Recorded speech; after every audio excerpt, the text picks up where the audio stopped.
Hi hello friends. ગઈકાલે મારી દીકરી એક્ટ્રેસ છે, એ દમણ શૂટિંગ માટે ગઈ હતી. તો ત્યાંથી વાટીમાં અમારી વાડી છે, તો ત્યાં આ શિયાળાની સિઝનમાં ફળ ફૂલ શાકભાજી મસ્ત થાય છે. તો ત્યાં લીલાછમ મજાના શાકભાજી હતા. તો એમાંથી મારી બેટી મેથી લઈ આવી છે. તો એટલી બધી મેથી લઈ આવીને કે બે દિવસ સુધી ઢેબરા મુઠિયા બનાવ્યા, મેથીનું શાક બનાવ્યું. પછી મને હવે હું મેથીને શું કરું, ત્યારે મને વિચાર આવ્યો કે લાવો હું મારા બેબસ ભાઈ બહેન માટે કંઈક બનાવું આઈટમ.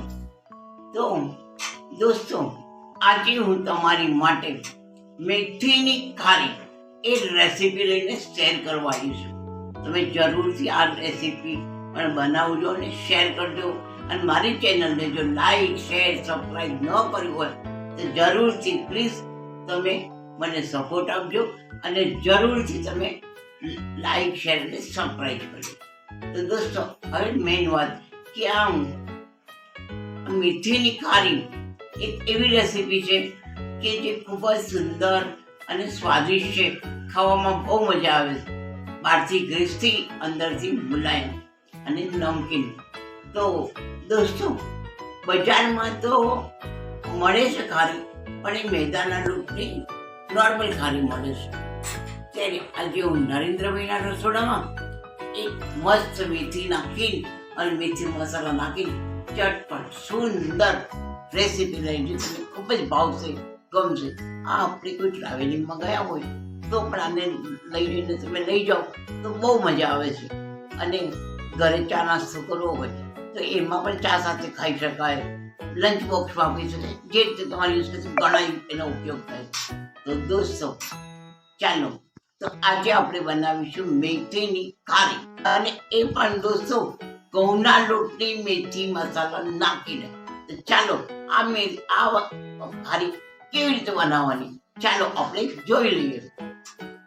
હાય ફ્રેન્ડ્સ, તો ચાલો આપણે શરૂ કરી દઈએ મેથીની ખારી. પહેલા હું સર્વપ્રથમ મેથીને આપણે સાતળી લઈએ. મેં આમાં 1 ચમચી ઘી નાખ્યું છે અને 1 વાટકો મેથી લીધી છે. ધોઈને વ્યવસ્થિત સાફ કરીશ, દાંડી વગર નહીં લેવાની. હવે આ ઘી ગરમ થઈ ગયું છે, એની અંદર હું મેથી નાખી દઉં છું. હવે આ મેથીને આપણે 1 મિનિટ શેકી લેવાની, એટલે બધું પાણી નીકળી જાય, કડવાશ નીકળી જાય અને સતરાયેલી મેથી મસ્ત લાગે સ્વાદમાં. બસ દોસ્તો, થઈ ગયું. હવે આ મેથી શેકાઈ સરસ થઈ છે. 1 મિનિટ મેં રવા દીધી. હવે આપણે કાઢી લઈએ. ગેસ બંધ કરીએ. હવે હું આમાં કાઢી લઉં. આ મસ્ત શેકાઈ ગયું છે.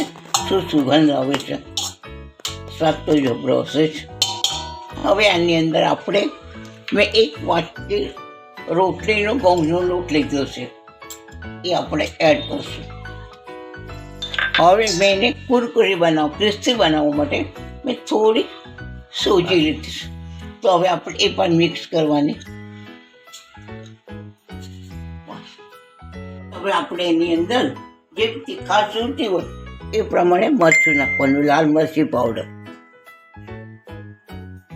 એ થોડીક હિંગ પાવડર નાખીશું જેથી આપણને ગેસ ન થાય.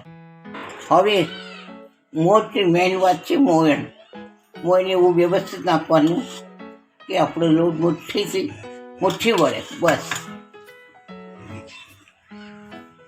હવે આ બધું બરાબર આપણે મિક્સ કરી લઈશું.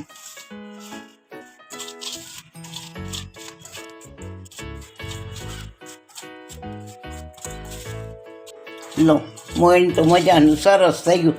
જો આ લોટના મુઠ્ઠી વળે છે, પછી બહુ થાય ને તો આપણે વળી ન શકીએ.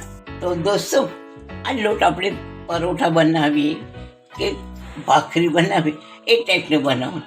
રોટલી બને ને ભાખરી બને એ પ્રમાણે, કેમ કે આપણે પડ વળવા જોઈએ એ ટાઈપની આ મસ્ત બનાવવાનું. થોડું થોડું પાણી એડ કરવાનું. આ બધું બરાબર વ્યવસ્થિત ઉકાળીને મસ્તીથી મજાનો એને મસળવાનું, જેથી એકદમ સરસ થાય, પૂણી થાય. હવે આને આપણે 5 મિનિટ રવા દઈશું રેસ્ટ માટે ઢાંકીને. તો દોસ્તો, આપણે લોટ ઢાંકીને રાખ્યો છે, જેના સુધી થોડું સાદો સરસ બંધાય. હવે તે દરમિયાન આપણે મકાઈનો લોટ, કોર્નફ્લાવર, કેમ કે આપણે અમારે સરસ પડ બનવા છે, તો રોટલી વાળીને એના પડ બનાવવાના. તો એની માટે આપણે પેસ્ટ બનાવવા માટે કોર્નફ્લાવર લીધું છે. એમાં હું 2 ચમચી ઘી નાખીશ. આને એકદમ પેસ્ટ તૈયાર કરવાની, ચોંટાડી શકાય એ રીતે. ઘઉંનો લોટ લેવો હોય, મેંદો લેવો હોય તો બી ચાલે, ચોખાનો રોટલો. મેં કોર્નફ્લાવર લીધું છે. એકદમ મલમ જેવું થવું છે આમ. હલો દોસ્તો, તો આપણું આ જે લગાવવા માટે લિક્વિડ તૈયાર કરવાનું હતું, પેસ્ટ, એ મેં મસ્ત મજાની તૈયાર કરી દીધું. અને એક તરફ જ ઘુમાવવાની, ખૂબ હલાવવાની અને પીણવાની, એટલે ટોપ એમાં ગાંઠ ન પડવી જોઈએ, ગઠ્ઠા ન રહેવો જોઈએ. જો વાત થઈ ગઈ છે રેડી. અને આ બીજો લોટ મેં લીધો છે કોર્નફ્લાવર, એ ઉપર વણીને લગાવવા માટે. તો ચાલો હવે 1/2 ચમચી ઘી નાખીએ. હવે આપણે એને ફરીથી લોટને મસળી દઈએ, જેથી લીસો થઈ જાય. હવે એનો એક મસ્ત લાંબો પેડ કરી દેવાનો. લોટ તો મસ્ત તૈયાર થઈ ગયો છે, બન્યો છે. હવે આમાંથી જેટલા ગુલ્લા થાય એટલા કરી લેવાના.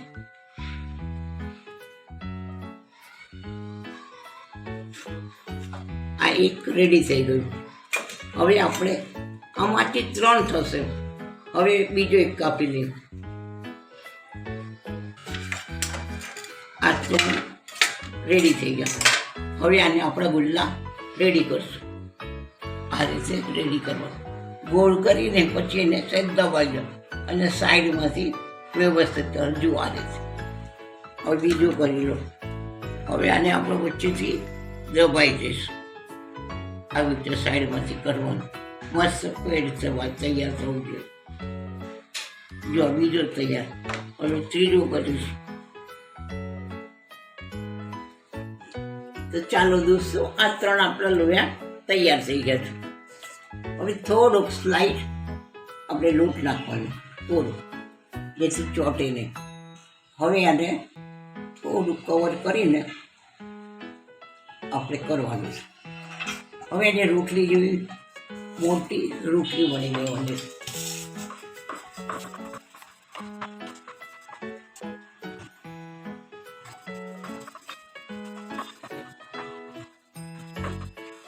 ચારે બાજુથી વ્યવસ્થિત વણીને કરી લેવાની, સરખી ગોળ. અને મોટી કરવાની, બહુ જાડી નહીં, પાતળી નહીં. જો આ ટાઈપની પાતળી પણ નહીં ને જાડી પણ નહીં. તો હવે આ થઈ ગઈ છે રોટલી તૈયાર. હવે હું એને એક થાળીમાં મૂકું છું. હવે હું લઉં છું બીજી. આની અંદર આપણે જ્યાં લિક્વિડ બનાવ્યું છે એ નાખીને બધે આપણે ચોપડી દેવાનું હાથેથી. આમાં પડ બનવા બહુ જ જરૂરી છે. એને વ્યવસ્થિત લગાવવાનું કે જેનાથી એના પડ વ્યવસ્થિત બને, ચોટી ન જાય. હવે એના ઉપર થોડું લોટ સૂકો ભભરાવાનો, જેથી ઉપડે. હવે એના પડ કેવી રીતે વાળવા છે બતાવું તમને.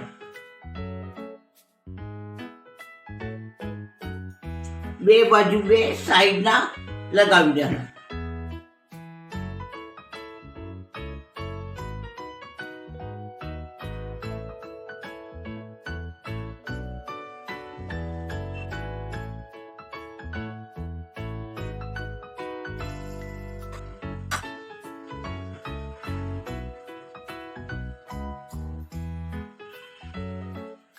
હવે આ પડને આપણે ડબલ કરી નાખવાના.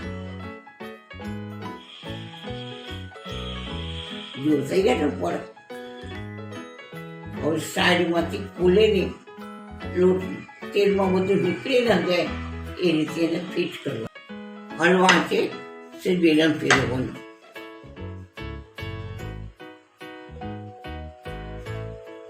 હવે આ સાઈડમાંથી આપણે કટ કરી નાખવાનું વધારાનો લોટ.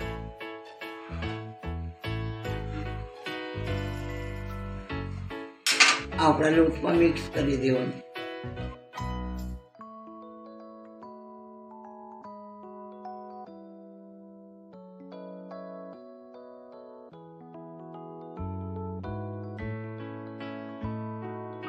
હવે આ મેં અંદર બધા તૈયાર કરી લીધા છે.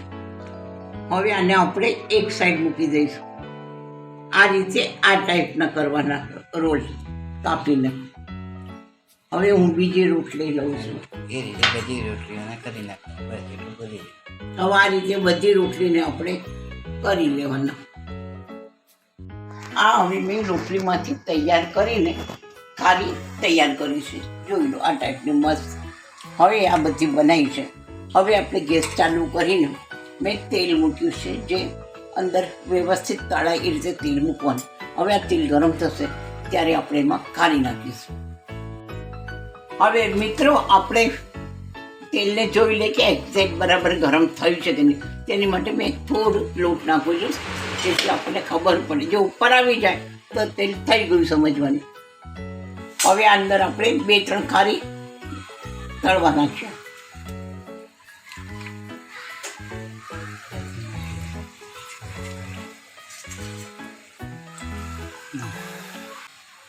આ બ્રાઉનિશ થાય એ રીતે તળવાની. અને તો દોસ્તો આ આપણી ખારી બ્રાઉનિશ થઈ ગઈ છે. જો પણ વ્યવસ્થિત દેખાય. તો આને આપણે ધીરેથી તેલ ન આવે એ રીતે કાઢી લેવાનું.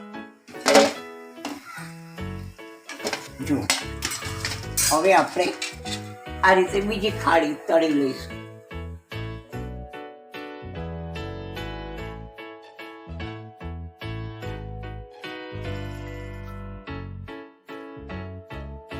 હલો, તો દોસ્તો આ આપણી મેથીની ખારી રેડી થઈ ગઈ છે.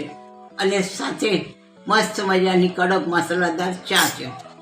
તમે આને ચા સાથે ખાઈ શકો છો, કોફી, દૂધ, તમે શું સાથે તમારે જે રીતે ખાવી રીતે ખાઈ શકો છો. ટ્રાવેલિંગમાં બી લઈ જઈ શકો છો, લંચ બોક્સમાં આપી શકો છો, અને ગમે ત્યારે ગેસ્ટ આવ્યા હોય તમને ભૂખ લાગે ત્યારે તમે કરી શકો. અને આ નુકસાન કરતા પણ નથી. હેલ્થી રેસીપી છે. તો જરૂર દોસ્તો બનાવજો. જુઓ આ ટાઈપની કેવા પડ થયા છે. સેમ બજાર જેવી બની છે ને, નમકીન, તીખી, ખાટી, મીઠી.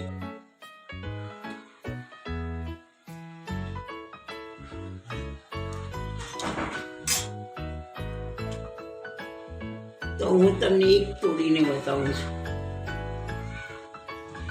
તો અવાજ આવે છે ને, તો કેટલો બધો અવાજ આવે છે. આવી મસ્ત ક્રિસ્પી થઈ છે, અંદરથી મુલાયમ, બહારથી ક્રિસ્પી અને ટેસ્ટફુલ થઈ છે. એમ થાય ક્યારે ખાવા લાગી જાઓ. તો દોસ્તો તમે પણ આ બનાવીને ખાવા રેડી થઈ જાઓ. અને મારી કોમેન્ટ બોક્સમાં મને જણાવજો તમે આ રેસીપી કેવી લાગી અને કેવી રીતે બનાવી અને ક્યાંથી બોલો છો એ પણ મને અંદર જણાવજો. અને શ્યોર દોસ્તો તમે આ જરૂરથી રેસીપી બનાવજો.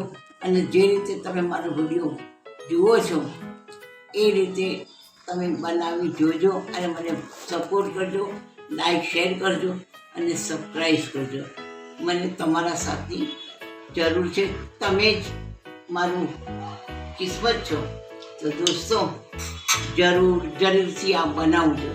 Thanks for watching. Good bye.